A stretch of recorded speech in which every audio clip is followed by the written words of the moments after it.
ఎటొచ్చినా మళ్ళీ చేసిన పాపం ఊరికే పోదంటూ ఎలక్షన్ కమిషన్ దగ్గరికే ప్రతి విషయం చేరుతూ ఉంది.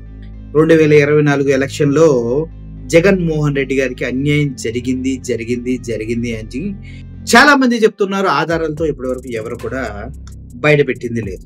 కానీ వాస్తవాల్ని క్షుణ్ణంగా బేరీజు వేసి ఒకదాన్ని లింక్ చేస్తూ క్లియర్గా చెప్పడం జరిగింది. ఇంద్రనీల్ రెడ్డి అనే ఒక పర్సన్, అతను చెప్పిన విధానాన్ని నేను గతంలో చేసిన వీడియోని సరిపోల్చి చూసినప్పుడు నాకు ఒకటి అర్థమైంది.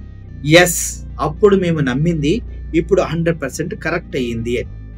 ఈ విధంగా చూసుకుంటూ పోతే 100 నుంచి 125 సీట్లు కైవసం చేసుకోవాల్సిన వైఎస్ఆర్సీపీ పార్టీ నిర్దాక్షిణంగా ఓడిపోవడానికి కుట్రపూరితమైనటువంటి ఈవీఎం మేనేజ్మెంటే కారణం అంటూ ఆయన కుండబద్దలు కొట్టి చెప్పిన విధానాన్ని చూస్తుంటే ఎంత అన్యాయం చేశారా అనిపిస్తుంది.